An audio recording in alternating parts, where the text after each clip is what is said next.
여러분, 오늘 제목이 좀 심각하지 않습니까? 네. 지금까지 무엇을 위해서 우리는 살아왔을까요? 또 앞으로 어떻게 살아가길 원하고 있습니까? 굳이 입 밖으로 표현하지 않더라도 남은 삶의 시간을 우리 모두 최선이 되기를 기원하고 또 그것을 향해 달려갈 줄로 압니다. 여러분, 그러려면 우리의 삶의 남은 시간이 최선이 되려면요, 어떤 면에서 아주 간단한 답이 있어요. 그게 뭐냐면 마치 포도나무와 그 포도나무의 가지가 이렇게 딱 붙어 있어야만 되는 것처럼 하나님께 우리가 붙어 있어야 돼요. 이게 제일 최선입니다. 다른 게 없어요. 하나님께 잘 붙어 있어야 돼요.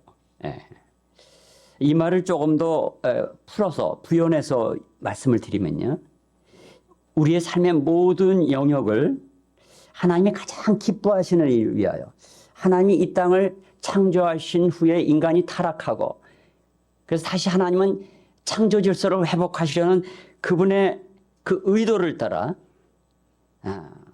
우리가 하나님의 통치, 하나님의 나라를 위해서 가장 중요한 복음이라고 하는, 이 복음이라고 하는 그 원리 속에 우리를 연결해 놓는 것입니다. 우리의 삶을 연결하는 것입니다. 이것이 최선이에요. 이것이 하나님의 원래부터 의도하시는 우리를 향하신 기대예요. 이것을 이해할 필요가 있습니다. 많은 사람들이 교회를 왕래하고 또 교회 뜰을 밟는 사람들, 신앙생활을 한다는 것을 좀 오해하는 면이 있어요. 살다가 보면 어떤 문제가 발생하고 필요가 생겨나죠. 그러면 그냥 급하게 주님 이거 필요합니다. 주시옵소서, 주시옵소서. 그러다가 그 문제가 좀 해결되는 듯 하면 또 그냥 싹 잊어먹어요. 그런 거 있지 않습니까? 화장실 갈 때가 나올 때가 다르듯이 이 태도가 딱 바뀌죠. 그런가 하면 또 삶 속에 갈등의 문제, 고통의 문제로 가득합니다. 도저히 이것은 진화할 수 없는, 스스로 힘으로 이거 해결할 수 없는 일이 터지면 마치 우리가 119에다가 전화하듯이 그냥 급하게 소방차 와서 빨리 와서 불 끄라고. 그리고 소방차가 와서 불을 끄면요, 그냥 그분들 오래 있지 않아요. 그냥 가버립니다. 아시겠습니까? 그럼 우리도 그냥 싹 잊어먹어요. 이런 식으로 신앙생활을 오해하고 착각하고 그렇게 살아가는 사람들이 너무 많다는 거죠. 그래서요, 이런 방식이 아니라 우리가 하나님 나라의 그 복음에 연결되고 꼭 붙어 있는 것, 이것이 사실은 가장 중요한 원리라는 건데요. 이 교회의 역사와 성경의 수많은 스토리들을 보면요, 어떤 삶이 가장 복된 삶이냐면요, 한마디로 말해서 하나님께서 책임져 주시는 삶이에요. 한번 따라합시다. 하나님께서 책임져 주시는 삶이다. 그 삶이 최선의 삶이에요. 우리의 노력을 통해서 뭔가 성취하려는 방식이 아니라 하나님이 책임져 주시는 삶. 근데요, 하나님이 전혀 자신의 의도와 관계없는 일 가운데 시간 낭비하는 삶을 그걸 꼭 붙잡아 주신다? 그렇진 않아요. 하나님이 가장 기뻐하시는 일 가운데 내가 동참하는 거예요. 그게 바로 하나님 나라의 복음을 위한 삶이에요. 그래서 우리의 삶이 철저하게 하나님의 나라의 복음과 연결되도록 하는 것. 이것이 포도나무 가지가 포도나무 본체에 딱 들러붙어서 본체로부터 그 물관과 체관을 통해서 양분과 수분과 온갖 필요한 것들을 공급받듯이 그렇게 살아가야 한다는 거죠. 근데 그 원리는 바로 좀 풀이해서 신학적인 표현을 쓴다면 하나님 나라의 복음과 나의 삶의 모든 영역이 연결되어야 한다는 거예요. 오늘 설교 끝났습니다. 그렇다면 하나님이 책임져 주시는 최선의 삶을 구현하기 위해서 어떤 원리가 작동해야 할까요? 첫째는요, 삶의 동기가 하나님 나라의 복음에 초점 맞춰져야 한다는 거예요. 오늘 본문에 우리 함께 봉독했던 이 본문에는요, 세 개의 에피소드가 나옵니다. 근데 각각의 에피소드만 가지고도 설교해야 할 수 있고 또 그런 설교가 대부분이에요.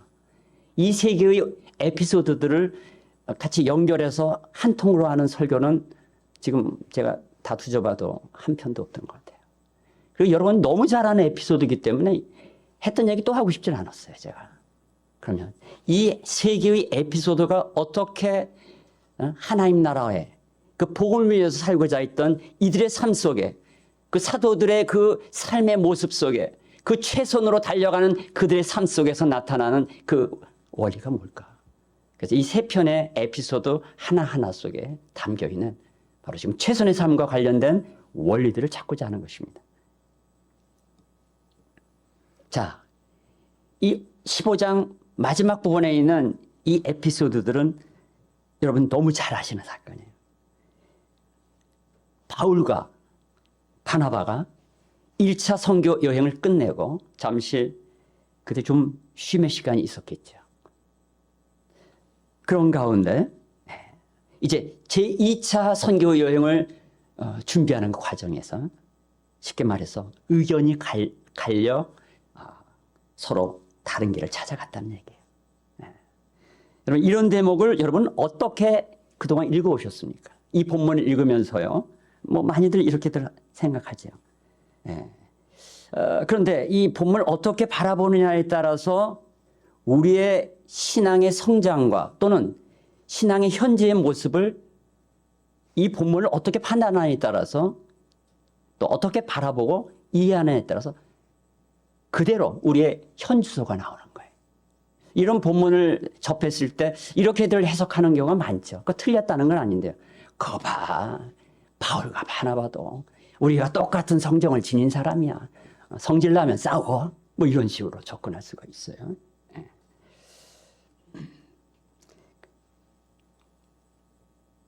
그런데요, 이런 태도는요, 이 성경을 통해, 이 본문을 통해서 성령께서 하나님의 영이 우리에게 전하고자 하시는 메시지를 정말 제대로 파악했느냐 하는 그 문제에 있어서는 퀘스천이에요. 그런 식의 접근은. 너무나 가볍게 본문을 다루는 것입니다. 교회의 역사를 연구해 보면요, 그 역사의 부흥의 시기마다 하나님의 말씀이 흥황을 해요. 그때 한결같이 사람들은, 신자들은 성경의 말씀을 존중합니다. 그리고 하나님의 말씀을 신뢰하는 일들이 더 깊어지고 확산돼요. 근데 교회의 부흥의 역사가 사라지고 사람들의 신앙이 냉랭해지면 냉랭해질수록 성경을 대하는 태도들이 굉장히 가볍습니다. 이것이 문제입니다. 오늘날 학문의 이름으로, 지성의 이름으로 성경을 경솔하게 대하는 시류가 널리 퍼져 있어요. 특히 선진 지역일수록. 한국도 뭐 거기에 버금갑니다. 며칠 전에 좀 됐습니다만 좀 얼마 전에 이스라엘에 제가 있을 때 정말 좀 그 부부가 어떻게 이렇게 고운 사람들이 다 있나. 어떻게 어디서 이 몸에 배인 그런 신앙적 태도일까? 사실 이스라엘에서는 한번 공부하면요, 뭐 박사과정이라고 하면 절대 10년 안에 학위를 못 답니다. 제가 있었던 그 시기에도 두 사람이 박사학위를 히브리 대학교에서 받았는데 두 사람이, 한 사람은 18년 만에, 한 사람은 13년 만에 받았어요. 그래서 저는 그 석사과정에 있는 학생들 만나면 그 유학생들, 선교사들이 많이 공부하는데 이거 정리만 하면, 이거 과정 마치기만 하면 얼른 더 공부하든 뭘 하든 이스라엘을 떠나라 내가 소리 지릅니다. 그래서 몇 명 쫓아냈어요. 인생을, 그 청춘을. 그래서 거기서 뭐 유학한 사람 중에서 이혼한 사람이 꽤 있어요. 그런데 지금 학위 받고 와가지고도 지금 여기서 자리를 못 잡고 있는 사람들이 대부분 90% 이상이에요. 뭐 그 얘기는 자세히 할 필요 없고요. 근데 제가 처음에 곱게 여겼던 그 부부가 한국에 나온다는 거예요. 그 부부도 이스라엘에 18년 있었습니다. 15년 동안 18년 있고 몇 해 전에 한국에 나와서 이제 학위 논문 마무리해서 이제 통과가 됐는데요. 그래도 그 아내 되는 분이 한번 우리 교회 왔었어요. 초기에. 너무나 순종적이요.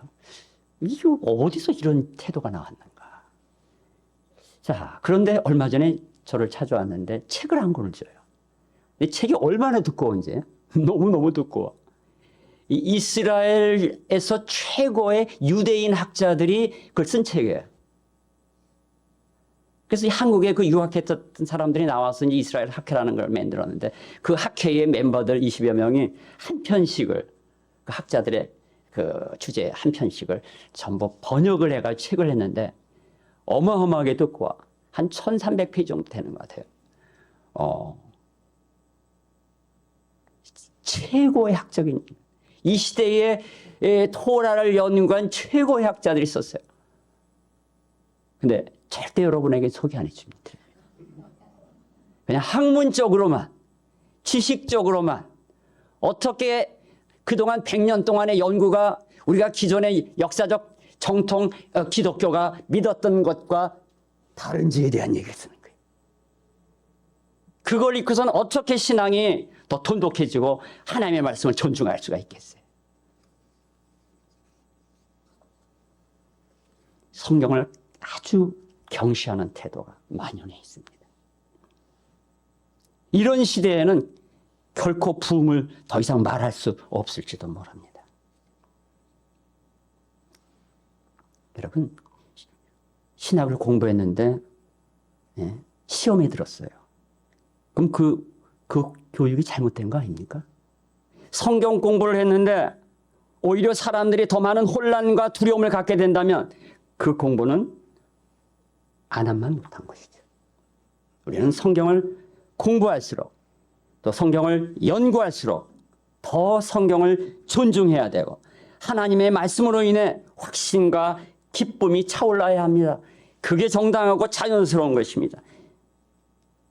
그런데 마귀는 우리 안에 이런 감격을 무너뜨리기 위해서 신앙생활의 가장 토대가 되는 성경 자체를 불신하게 하는 일에 아주 무진장 노력을 합니다.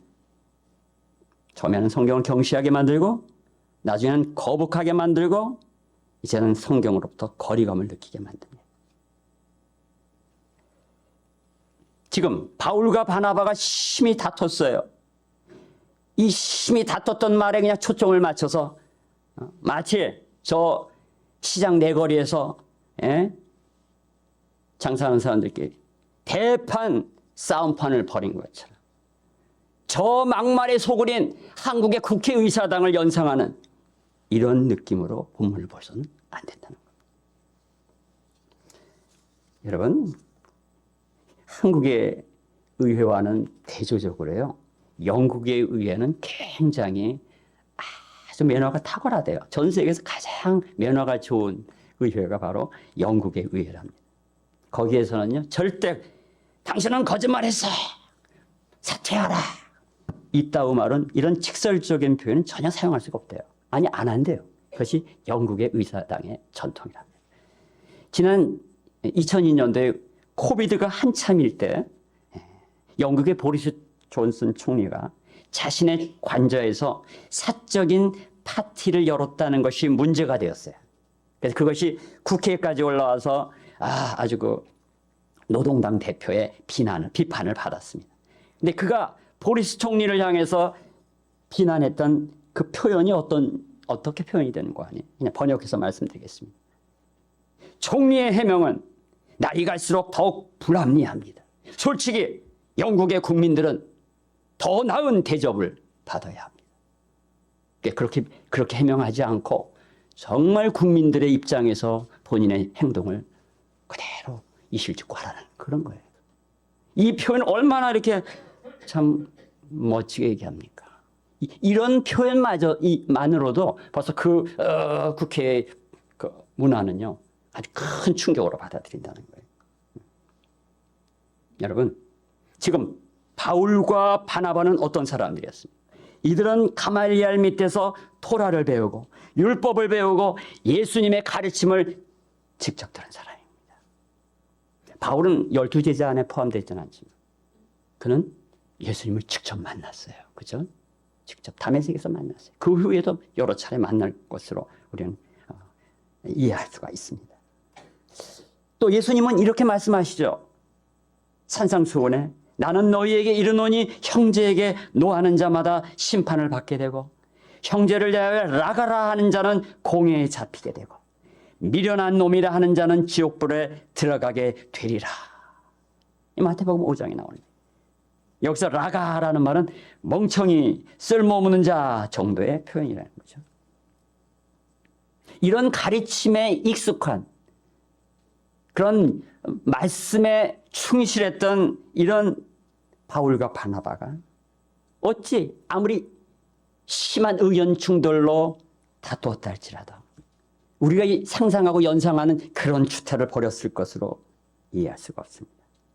이 다툼은 합의를 볼 수 없을 정도의 심한 의견 차이로 이해하는 것이 타당합니다. 실제로 이들은 어떻게 이 문제를 해결하는가? 제3의 대안을 마련하는 것이죠. 아예 서로 다른 팀을 구성해서 새로운 선교의 꿈을 갖고 그 나름의 자신들의 마음속에 품은 것을 실현해 나갑니다.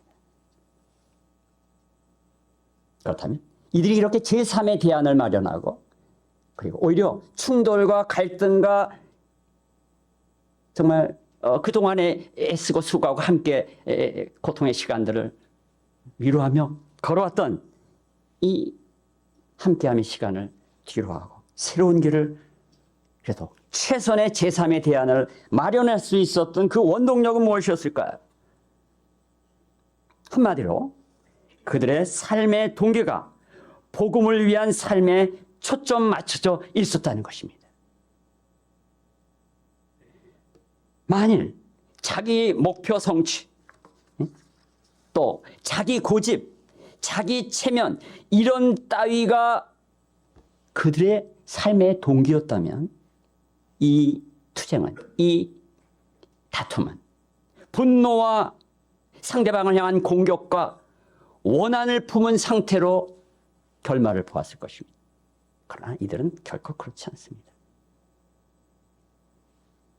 나중에 보면요, 이 문제가 실제로 마가 요한이라고 하는 이 바나바의 조카뻘 때는 조카일지 사촌일지는 뭐 구체적으로 기록이 없습니다만 두 구체적인 표현이 이렇게 나눠서 그 단어를 사촌으로 번역할 수도 있고 조카로 번역할 수도 있는 이런 단어를 써요. 그러니까 이런 과정 속에서 바나바는 합류시키곤 했고 바울은 더 이상 두 번째 선교 여행에서는 또 다른 실수가 있어서는 안 된다는 생각으로 거절했죠. 예. 이 결말을 그냥 각자의 그냥 두 팀으로 나눠서 선교하기로 하는 결말을 보면서 훗날 이 바울은 그 마가 요한이 자신의 선교 사역에도 정말 유익한 존재로서 성장했던 걸 이해하고 그를 품고 그를 데리고 오라라고 하는 서신서의 기록을 남깁니다. 그러니까 이들은 완전 결별이 아니에요. 다시는 보기도 싫어. 그쪽 방향으로 얼굴도 돌리기도 싫어. 뭐 이런 태도가 아니었다는 것입니다. 이들은 모두 하나님 나라의 복음의 일꾼으로 나름 귀하게 쓰임 받았고요. 하나님은 바로 이들을 변함없이 이끄시고 그들과 함께 하셨습니다. 이들은 삶의 동기가 복음적이었기 때문에 최선의 삶을 선보일 수 있었던 것입니다. 여러분, 우리의 삶의 동기가 무엇입니까? 우리의 삶의 동기는요, 하나님 나라의 복음을 위해 쓰임받고자 하는 강렬한 소망이 되어야 할 줄 압니다. 뭐라고요? 하나님 나라의 복음을 위해 쓰임받고자 하는 강렬한 소망이어야 한다는 것입니다. 여러분, 이 소망과 이 열망을 가지고 우리가 남은 인생을 초점 맞춘다면 그간에 우리에게 따라오는 온갖 잡동사니 문제는 서서히 이해하지도 못한 사이에 다 해결된다는 걸 아십니까? 제가 친한 그 의사 장로가 있습니다. 너무너무 친해요. 우리가 나이 먹고 40에 만나가지고 지난 26년을 어쩌면 이렇게 뒤늦게 만난 친구가 가까워질 수는 없는 건데, 중마고 오도 아닌데 얼마나 가까운지 몰라요. 얼마나 서로 농담도 잘하고. 한 번은 제가 무슨 계속 낫지 않고 지속되는 병이, 내가 이런 증상이 있다라고 이제 보여주니까 하는 말이에요. 그냥 잊고 그냥 살래요. 병원에 다니면서 원인을 못 찾은 거는 그냥 잊고 살래요. 그러면 자연스럽게 다 난다는 거예요. 진짜였어요. 여러분, 우리가 정말 필요한 것, 정말 하나님 앞에 그 나라의 복음에 초점 맞추고자 강렬한 열망을 갖고 살면요, 다른 문제들이 해결돼요. 이런 은혜가 저와 여러분의 생애 속에 늘 함께 하시기를 축원합니다. 두 번째로, 우리가 우리의 남은 인생을 최선의 삶을 살기 위해서 어떤 원리가 우리 안에 작동되어야 할까요? 두 번째는 삶의 방향을 성령이 주도하시도록 하는 겁니다. 뭐 쉽게 성령이 인도하시는 것이죠, 이렇게 말할 수 있습니다. 그렇게 어렵게 쓰냐고 얘기를 하는데, 여러분 사실은 약간 어려워야지 그 문장이 기억되는 겁니다. 삶의 방향, 이게 중요해요. 좀 우리가 어떤 삶의 방향을 갖고 있느냐, 뒷걸음질 치는 사실 많은 사람들이요, 앞을 보면서도 뒷걸음질을 쳐요. 그럼 그 사람의 삶의 방향은 틀린 거예요. 우리의 삶의 방향은 철저하게 몰라요. 그래서 성령이 주도하셔야 돼요. 이 본문은요, 제가 세 개의 에피소드들 중에서 이제 뭐 순서대로 하면 두 번째로 가야 되지만 먼저 세 번째 에피소드를 먼저 좀 제시하는 거예요. 여러분, 성경을 읽을 때 주의해야 되는 것은 우리 앞에 첫 페이지에서 말씀드렸어요. 가볍게, 경시하는 태도로, 진중하지 못한 태도로 접근하는 것이 문제다 그랬어요. 동시에 두 번째는 또 하나의 잘못된 접근 방법은 지나치게 본문을 과장하거나 내가 의도한, 또 내가 말하고자 하는 것을 위해서 가져다가 그냥 활용하는, 그죠? 왜곡된 방식의 혹은 추정을 지나치게 하는 그런 태도도 문제가 있어요. 설교자들 가끔 보면은 뭐 흔히 자기가 이게 마음속에 이미 뭔가를 전하려고 하는 그 메시지를 자기가 스스로 그 주제를 생각해 놓고 성경을 인용해 가지고 자신의 주장을 그냥 인증하려는 식의 접근 방법, 이건 적절하지가 못해요. 특히 정치적인 의도가 있는 사람들이 많이들 이 성경을 가져다 왜곡해 버린다. 그런 태도가 잘못됐다. 자, 이 본문으로 돌아가서 이 세 번째 에피소드에는요, 여러분 너무 잘 알아요. 어떤 얘기인 거 아니? 바울이 자기가 어떤 식으로 선교 여행을 할 것인지 계획을 딱 세워요. 워낙 주도적이고 아주 행정력이 탁월한 바울 아닙니까? 계획을 잘 세워요. 근데 성령께서 막으세요. 그 얘기를 다루는 거예요. 그래서 마게도냐 사람이 환상 속에서 우리에게로 오라고 손짓했다는 그 환상의 이야기를 통해 가지고 이제 선교의 방향이 바뀌었다. 아시아에서 이제 마게도냐, 유럽으로 선교의 방향이 바뀌었다. 역사가 바뀌는 장면이다. 그래서 이 본문을 그렇게 많이들 해석해요. 맞아요, 뭐 틀린 건 아니죠. 그래서 사람들은 그 이야기를 하면서 이 본문만 가지고서 이제 설교를 하거나 함께 나누거나 공부할 때, 그러면 성령께서 어떤 방법으로 막으셨을까? 요거에 관심이 많아요. 그죠? 관심 없어요.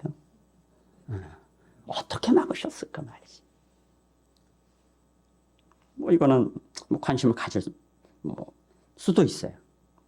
또 그 꿈에 나타난 마게도냐 사람은 누구냐 하는 것에도 관심이 많아요.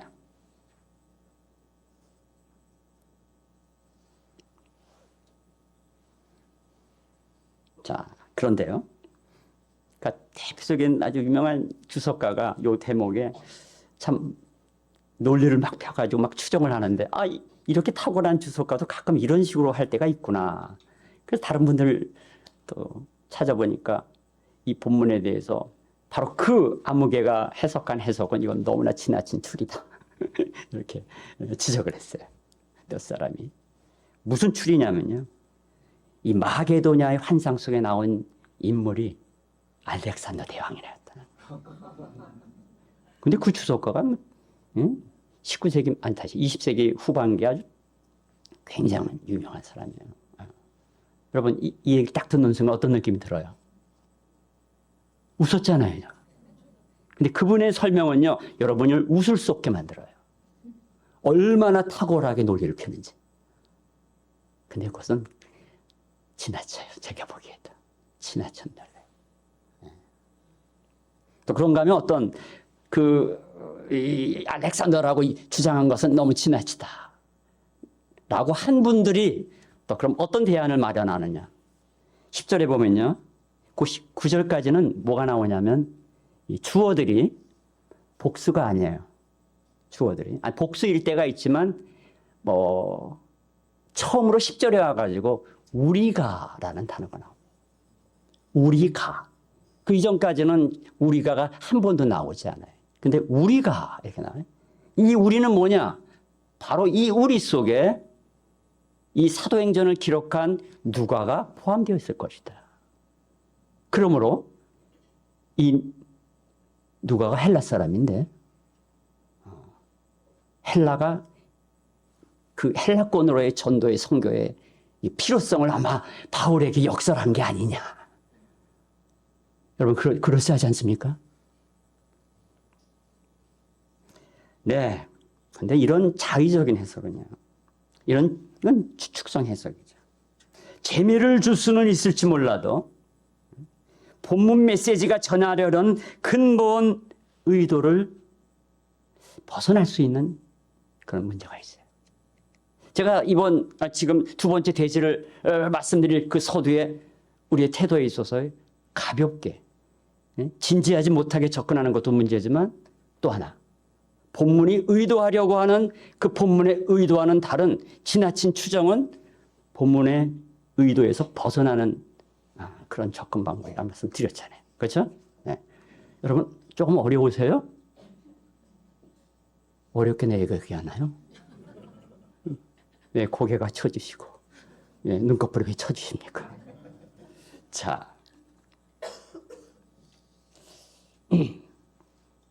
이 성경시대라고 하면 이 성경이 기록되던 시대를 얘기합니다. 성경시대라는 건. 그 성경시대, 아직 성경이 정경화되기 이전의 시대를 얘기하나요? 성경이 특히 1세기에 기록된 시대. 이 성경시대에 몇 가지 방식, 구약에서도 있었고요. 몇 가지 방식으로 하나님이 자신의 의도를 자기 백성들에게 전하셨어요. 한 세 가지 정도 예를 들면요. 환상과 꿈으로 지금 마게도냐 사람에게 손짓했던 이 환상을 본 것처럼 이런 꿈과 환상으로 하나님은 계시하실 때가 있으셨어요. 두 번째는 성령의 직접적인 이끄심이에요. 지금 본문에 이 바울 일행을 막으신가, 성령이 임하고 예수의 영이 막았다는 이 표현들이 본문에 나오죠. 그게 막으시는 거예요. 그 빌립이 광야에서 내시를 만날 때도 그 빌립을 광야로 이끌고 가셨다는 표현이 나오잖아요. 여기 성령이 이끄시는 그런 방식이 있을 수가 있어요. 세 번째는 예언적인 메시지예요. 이 사도행전만 살펴봐도 바울이 예언에 대해서 나타나고 있어요. 이런 방식을 성경시대, 성경이 아직 정경화되기 이전에 성경이 기록될 때의 그 시기에 이런 방식들이 있었다는 거예요.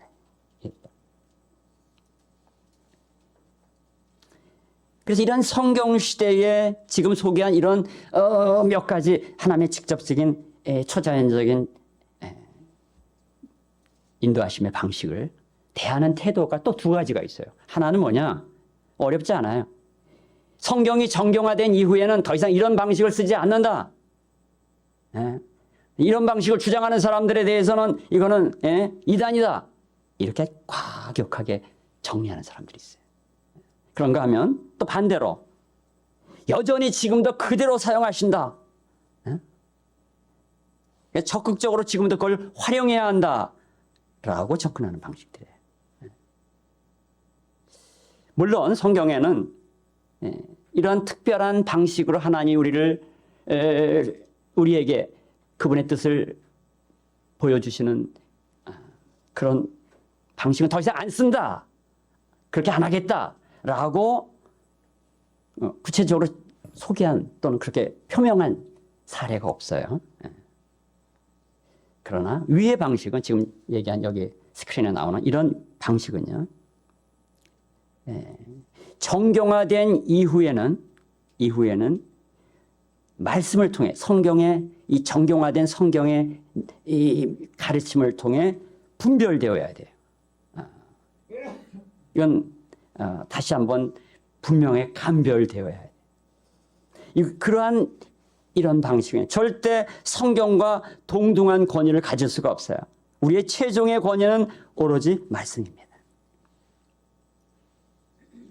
물론 하나님이 개인에게 이런 특별한 방식으로 인도하실 수 있는 가능성은 열어두면서도 그러나 이런 방식은 종종 미혹에 빠질 수 있는 다른 영의 이끌림을 받을 수 있는 위험성을 항상 내포하고 있습니다. 그래서 제임스 패커는 우리는 그런 경험들을 열린 마음과 객관적인 태도로 성경의 가르침에 비추어 시험해야 한다. 이렇게 소개를 합니다. 그러므로 하나님의 인도하심에 관해서 좀 정리합시다. 하나님은 과거나 지금이나 직접적인 방식으로 우리를 인도하실 수 있는 그 개연성은 남아있어요. 그러나 그것은 통상적인 방식이 아니라는 거예요. 일반적인 방식이 아니라. 하나님이 가장 보편적으로 사용하시는 방식은 성경 말씀. 이 성경 말씀 이것이라는 거예요. 이게 가장 안전해요, 여러분. 아무리 개인적인 경험이 확신을 갖게 한다 할지라도 그 받은 체험을 성경보다 더 높은 권위에 놓아서는 안 되는 거예요. 언제라도 조심해야 돼요. 여기 전에도 말씀드렸지만 우리 영의 세계는요, 성령만 역사하는 게 아니에요. 더 많은 경우에 다른 영의 역사가 있는 거예요. 악한 영의 역사가 더 있는 거예요. 때로는 광명의 천사로 나타날 수도 있는 거예요.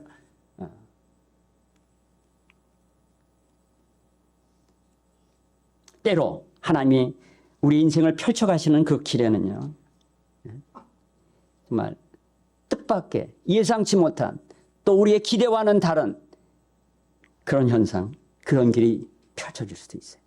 그러나 우리의 생각보다 더 높으신, 비교할 수 없이 높은 위치에서 보시는 하나님은 우리에게 이 길이 지금은 당장 위험해 보이고 불안해 보이고 약간의 고통이 따를지 몰라도 그러나 이것을 통과한 후에는 주님이 준비하신 더 활짝 열린 그런 주님의 뜻을 담은 그걸 이해할 수 있는 그런 길이 펼쳐진다는 사실을 우리가 확신해야 합니다. 이 본문으로 돌아와서요. 사실 바울은요, 굉장히 계획적이고 과업 중심적인 그런 인물이었죠.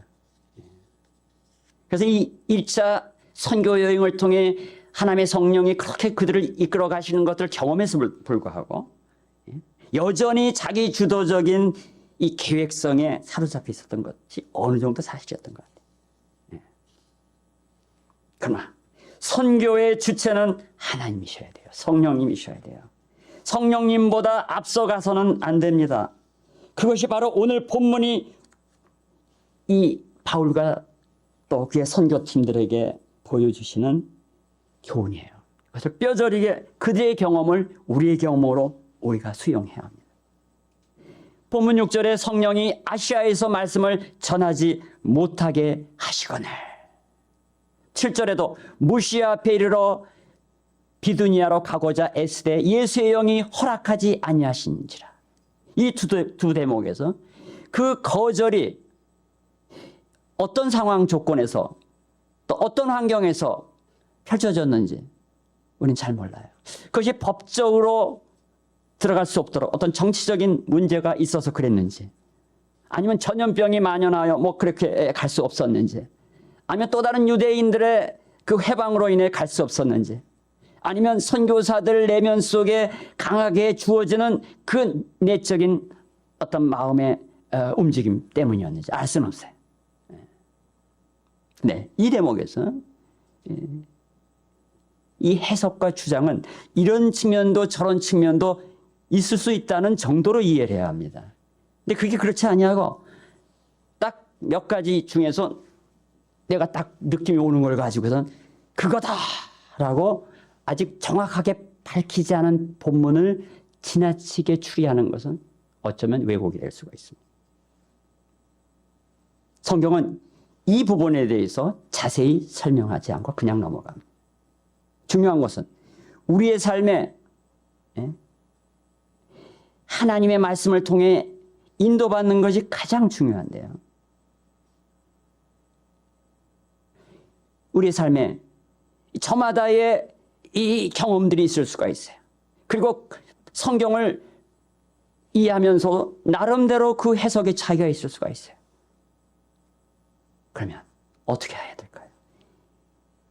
인도받는 그 과정 속에 하나하나 우리 과거를 돌아보고 나의 삶에 하나님의 인도하심과 또 내가 그 인도를 깨닫지 못했던 순간과 성경의 깨우침에 그 성숙이 일어날 때마다 그 하나하나가 하나님의 인도를 이해하고 깊이 나름대로 이 전화는 남편 전화 아닌 게 분명해. 이 전화는 우리 애 전화야. 그 느낌이 그 타이밍에 딱 우리 아들이 전화 올 거라는 그 느낌이 오잖아요. 그럼 그 개인의 경험 속에서 그 삶 속에서 누적된 경험이 나온 그 인지 능력인 것이죠. 감지력이라는 말이에요.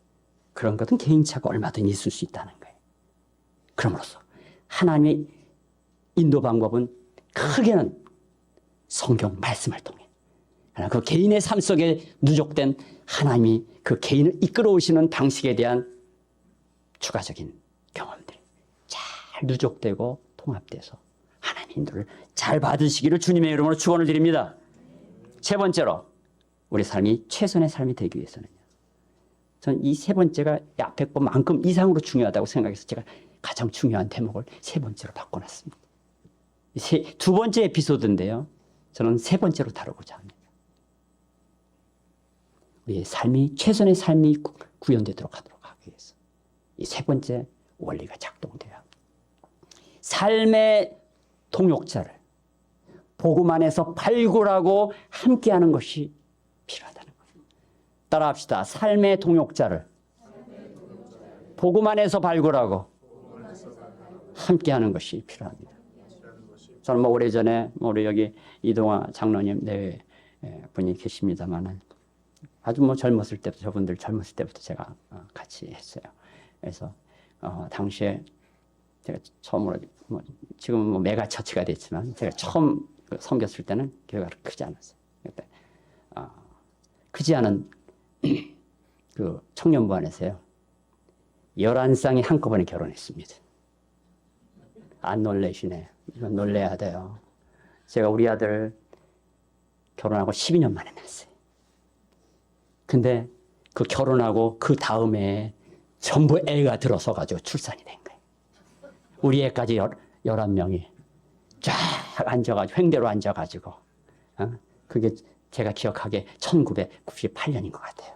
저 그 교회가 수지 성전을 마련해가지고 입당식에 첫 주에 헌화례를 했는데 그 11애들을 다 데리고서 다 같이 헌화례를 했습니다. 그리고서 그걸 사진을 찍은 게 그 유명한 사진으로 지금도 남아 있습니다. 이 얘기 왜 하냐면요. 청년들을 대할 때 참 어려운 게 많아요. 왜 어려운 게 많냐? 특히 남녀 문제. 꼭 보면은 이 앞으로 나란이야. 무슨 말인지 아세요? 서로 마주 봐야지 이게 뭐가 딱 불이 튕기는데 유일하게 저 이동화 장로님 저쪽은 둘이 잘 맞았어요. 그래가지고 됐는데 뭐 자세한 내용은 나중에 사적인 자리에서 폭로할 거고 그 11명이 와 그들이 얼마나 귀한 사람들이 됐는지 미국에 갔더니 그말 교회 충직들이 다 돼가지고 저 말 없이 섬기는 사람입니다. 지금 남아있는 사람들은 그 교회 마을장으로 얼마나 중요한 또 역할을 다 하는지 또 유일하게 따라온 저 부분은 또 죽든 연합교회에서 또 역할을 하고 있고 얼마나 감사한지 그 11명이 한 명도 유보되거나 이렇게 벗어나지 않고 하나님 앞에서 충성을 다하고 있는 것을 저는 경험했습니다. 그런데요, 이 얘기를 왜 갑자기 하는 거 아니에요? 누구를 만나도 함께 복음 안에서 이 사람이 함께 할 사람인가? 아니, 직접 함께는 못하더라도 어떻게 그를 섬겨 하나님 나라의 함께 일꾼으로 주님의 나라를 위해서 살 것인가? 이런 그림이 함께 그려져야 한다는 것입니다.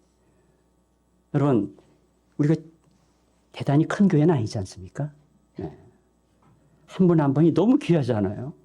괜히 누가 오늘 안 보이면 마음이 괜히 안쓰러워지고 왜 그럴까 궁금해지잖아요. 네. 한 분이 주중에 또 운동하시다 넘어져가지고 이마를 다치셨다고 그래요. 어제 오후 늦게 그 소식을 들었는데, 여러분 카톡방에 그런 거 안 떴나요? 네. 저는 마음에 얼마나 쓰이는지 몰라요. 네. 이게 정상 아닙니까? 이런 신앙의 공동체를 통해서 하나님이 이 동역의 삶, 함께하는 삶, 성령의 코이노니아를 이 믿는 성도들의 신앙의 공동체에 펼쳐가시는 거예요. 그저 밥 한 끼 먹고 인사하고 뭐 그냥 좋은 시간 갖고, 이게 코이노니아가 아니에요. 성령의 코이노니아는 성도 안에서 한 영혼 한 영혼을 연결하시는 놀라운 생명의 교류를 의미하는 것입니다. 그런데 이때 삶의 통역자를 복음 안에서 발굴하고 함께하는 것, 이건 위대한 일이에요. 제가 오늘 설교 제목을 당신의 삶은 최선인가요? 이렇게 제시를 했습니다. 약간은 피곤한 제목이에요. 약간은 좀 어떻게 보면 좀 무리한 이런 제목이에요. 그래서 어떤 사람은 최선이라는 말에 두드러기가 납니다, 이렇게 나한테 말씀하신 분도 계셔요. 우리 김정현 사모님은 딱 눈치챘어요. 그가 누굴까? 맞아요. 자, 사람들은 주어진 여건 속에서 자신의 처지에 맞춰 나름 자기가 할 수 있는 일을 하는 겁니다, 라고 그녀가 얘기했습니다. 저는 동의합니다. 쉽게 너는 최선을 다해야 돼, 이런 식으로 도전하는 것은 무리입니다. 어쩌면 모든 사람은 최선을 다해 그 상황에서 그가 할 수 있는 최선의 노력을 하는지 모릅니다. 그런데요, 사실 인간은요, 실제로 최선에 도달할 수가 없다는 것도 사실입니다. 인간은 실패하면 회한과 절망에 빠지고, 남들보다 뛰어난 능력을 발휘하면 교만과 만용에 빠집니다. 한 번 더 얘기할게요. 실패하면 회한과 절망에 빠지고, 남들보다 뛰어난 능력을 발휘하고 나면 교만과 만용에 빠집니다. 이거는 굉장히 유명한 문장이에요. 제가 전공한 키르케고가 이 유사한 말을 했습니다. 거기에 제가 약간 살을 더 붙였습니다. 전자는요, 전자도 그렇고 후자도 그렇고 결코 최선이 될 수가 없어요. 한마디로 인간은 스스로 진짜 최선을 만들 수 없을 뿐만 아니라, 아니 최선을 만들었다 해도 그 결과는 한순간에 최악으로 떨어질 수 있습니다. 왜요? 교만과 만용 때문입니다. 그래서 오늘 본문으로부터 최선으로 가는 최고의 원리를 우리는 배우고 있어요. 그것이 뭐예요? 삶의 동기가 복음에 초점 맞춰야 된다. 두 번째, 삶의 방향에 성령이 주도하셔야 된다. 그리고 지금 세 번째, 삶의 통역자를 복음 안에서 발굴하고 그와 함께 하는 것이 필요하다는 거예요. 지금 본문 이 16장 1절에서 5절은요, 지금 2차 선교 여행 출발 전에 바울이 디모데를 발굴하는 장면입니다. 이제 바나바와 분리해서 새로운 두 팀의 선교팀이 이제 시작되는 이 과정에 과거 마가 요한이 아닌 정말 잘 준비된 이런 인물을 찾던 중에 루스드라에서, 사실 루스드라는 바울에게는 굉장히 많은 사건이 지나간 아주 중요한 자리였고, 거기서 부흥도 일어났고 박해도 일어났던 그런 자리였습니다. 그 루스드라에서 이 디모데라고 하는 인물을 만납니다. 이 사도행전을 기록한 누가는 이 본문에서 디모데의 배경과 평판을 소개합니다. 디모데의 어머니는 믿는 유대 여자라고 밝히고요.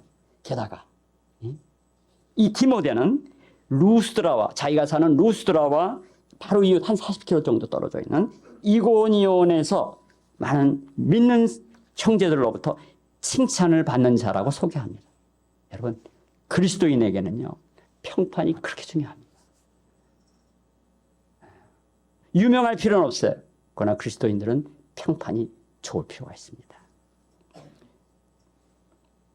바울은 훗날 디모데 전서를 기록하면서 디모데를 가리켜 믿음 안의 참 아들이라고 표현합니다. 고린도전서 4장에는 내 사랑하고 신실한 아들 디모데라고 부릅니다. 디모데 후서에는 그의 외조모 로이스와 어머니 유니게를 언급하면서 그들의 믿음이 이어져 그에게도 나타났다고 얘기합니다. 이들 가족은 어쩌면 바울의 1차 선교 여행 때 전도를 받고 믿음을 갖게 된 가정일 수도 있고, 혹은 그 외조모와 어머니의 경우에는 예루살렘에서 오순절 사건이 벌어지고 그리고 대박해가 일어나 수많은 유대인 신자들이, 그리스도를 믿는 유대인 신자들이 흩어져 디아스포라의 유태인으로서 자기가 흩어진 곳에서 복음을 전하여 그때 예수를 믿게 되었을 수도 있습니다. 바울은 디모데 안에 선한 믿음이 있고 그 신앙이 이제 더욱 견고하게 자랄 수 있는 가능성을 그에게서 보았던 것이 분명합니다. 바울은 그를 선교팀에 합류시켜 더 거칠고 불편한 환경 속에서도 흔들리지 않고 견고한 사명자로 성장할 수 있는 길로 초대했던 것입니다. 이 초대는 디모데의 인생의 최선의 삶으로의 초대였습니다. 사람들은 자식에게 유람선 여행 같은 인생을 제공하고 싶어 합니다. 아닙니까? 부모들은 딸 자식을 결혼시키면서 꽃길만 걷기를 소원합니다. 그리고 그렇게 빕니다. 모든 부모의 바람이 아무리 그렇다 할지라도 실제로 결혼 후에 삶의 여정은 고단함 그 자체 아닙니까? 제가 어렸을 때 우리 삼촌이 나이 차이가 많지 않으세요? 결혼을 하는데, 그리고 이제 신랑 신부가 이제 다 순서를 마치고 이제 딱 나가는데 뒤에서 따라가면서 저 올 것 같지? 저 올 것 같지? 고생문이 훤하다. 그러고 있는 거예요. 얼마나 충격을 받은지 몰라, 어린 마음에. 근데 다른 사람들은요, 아무도 막질 않아. 뭐라 그러질 않아. 공감하는 거예요, 공감하는. 예, 그렇습니다. 어차피 인생은 만만하지도 호락호락하지도 않습니다. 소원대로 펼쳐지지도 않습니다. 그럼에도 불구하고 그 모든 수고가 헛되지 않고 오히려 놀라운 시너지를 일으킬 수 있는 방법이 바로 오늘에 올린 겁니다. 그것이 바로 복음에 초점 맞춘 신앙의 동역자들과 함께하는 것입니다. 이것이 하나님 나라의 복음에 동참하는 삶이고 이것이 하나님께 꼭 붙어있을 가능성이 높은 그런 축복의 길인 것입니다. 바울은 선교 여행을 홀로 할 수 없음을 그는 알았습니다. 신앙생활도 마찬가지입니다. 그렇게 독립적이고 주도적인 바울이 복음과 관련된 일에서만큼은 절대 혼자 결정하거나 혼자 움직이지 않았다는 것입니다. 바울이 팀 선교를 한 것은 필요에 따라서 하게 된 그런 결정과 행동일 수도 있어요. 그런데 결과적으로 그것은 우리가 반드시 따라야 할 복음과 관련된 모두를 위한 최선의 삶의 모델이었다는 거예요. 바울은 이 세 개의 장면에서 지금 소개한 이 세 개의 대지를 교훈하고 있는 것입니다. 복음에 초점 맞추고 성령의 인도를 받고 복음적 팀 사역을 통해 하나님 나라가 확장되고 연속성을 가지고 계속해서 그 유산이 퍼져야 한다는 것입니다. 바울은 훗날 자신의 모든 것을 디모데에게 이어줍니다. 바울의 복음적 삶, 함께 더불어 성령의 인도함을 받는 여정, 계속해서 제자들을 세워 본을 통해 신앙 유산을 이어가는 그 모습은 바로 복음 안에서 최선의 삶을 살기 위한 완벽한 모델입니다. 여러분, 최선의 삶을 소망하십니까? 복음의 공동체 안에 있어야 합니다. 나 잘난 맛에 홀로 살겠다는 만용도, 나 못난 모습 그대로 살겠다는 허튼 고집도 내려놓으셔야 합니다. 복음에 초점 맞춘 공동체의 일원으로 사십시오. 그것이 최선의 삶으로 가는 가장 훌륭한 계기를 우리 앞에 펼쳐 놓을 것입니다.